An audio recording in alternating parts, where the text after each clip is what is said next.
Okay, where we were before in the previous videos, we're talking about seasoning this wok. Well, it's at that phase almost. Got a little bit of rock sea salt in there, not rocks, salt, coarse salt, and we're just gonna wipe the rest of that out of here.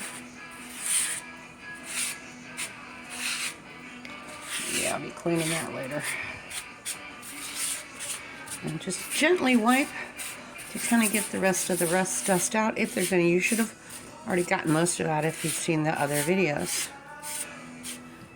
Okay, what a beautifully seasoned piece of cast iron looks like. Shiny and lovely. Well, that's what we're going to do. We're going to finish resurrecting this wok. Okay, we've gone through the phase where we've used the different items, the of course salt and stuff, and now we're going to do the olive oil. I'm just going to take a paper towel, get a good type of paper towel, not a cheap one, or it'll tear up and waste your time, and put paper fibers into your oil. Okay, I'm just going to put some on the paper towel itself, so it kind of saturates it. And then because this is a rescue job, I'll be buying them some more olive oil today. I'm just going to start rubbing it in. Okay. You don't have to have the wok hot yet to do this phase of it. Okay, I've already preheated my oven to 200 degrees and then turn off the oven. Because what you're going to do is you're going to want to let it sit there. But the olive oil, and I prefer olive oil, it doesn't get stale smelling. It's the ancient oil of the world. So we're just getting every surface, and we're going to give it a good coating. Give it a facelift. I've cleaned the outside and the inside. The outside wasn't as bad, or the under part of the wok, because it was left in the rain by somebody I know. And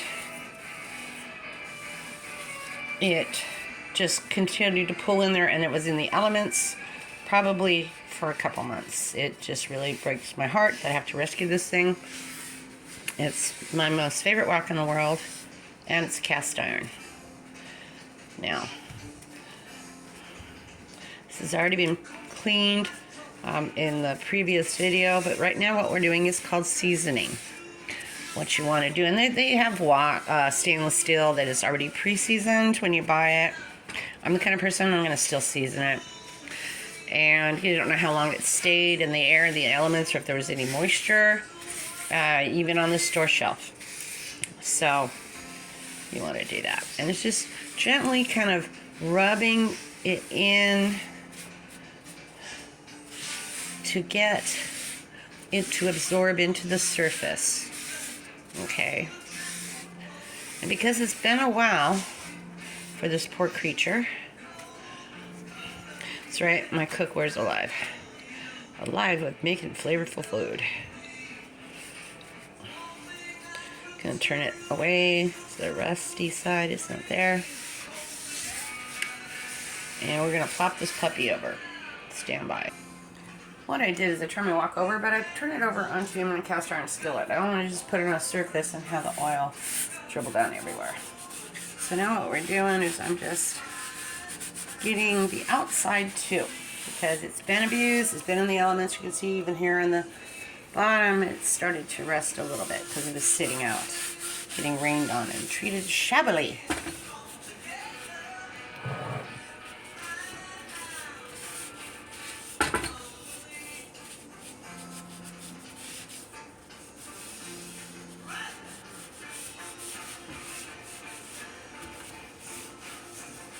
TLC.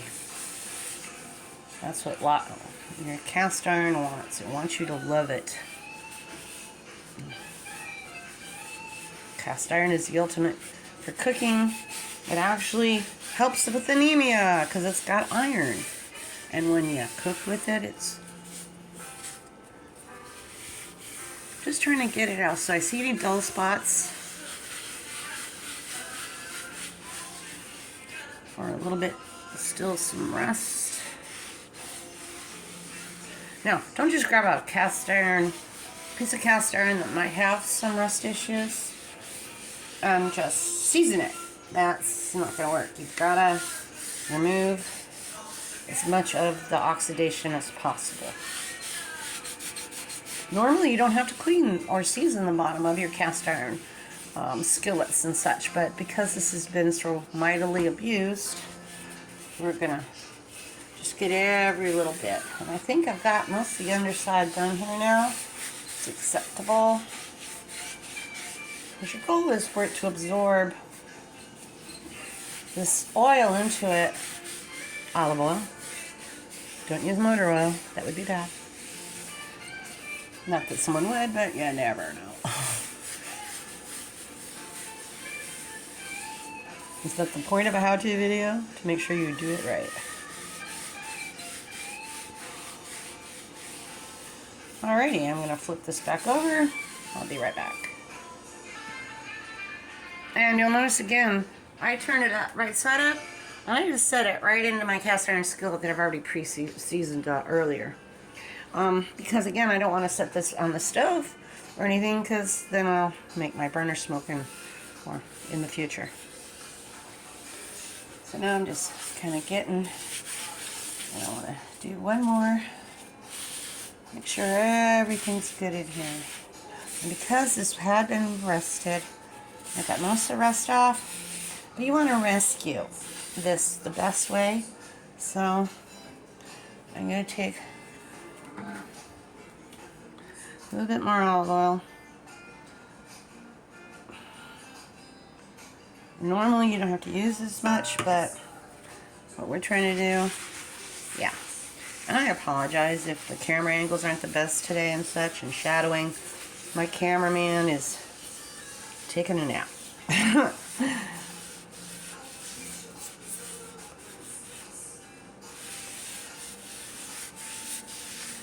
And I preheated my oven to 200 degrees. Just to give that a moment to absorb.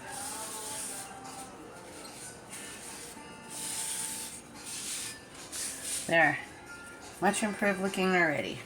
Then the reason why you're going to set it in the oven is you're going to use the heat. Okay?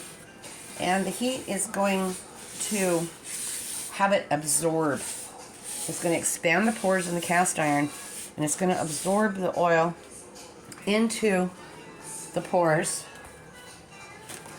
and that will be very helpful. So we're going to set this in the oven. I'll be right back. Okay, got the wok in here now. The oven had been preheated to 200 degrees. Turn it off, set your wok in, or any of your cast iron. Set it in the oven. If you're camping, you just kind of use your grill or your, or just your campfire. It'll work. So it's kind of dark. There we go. So he's in there. We're gonna close this up. We're just gonna let it sit in there for a while. Okay, so the point is of heating it, again, like I said, is to get the pores to open and absorb all that oil. And because this wok was in jeopardy, it's got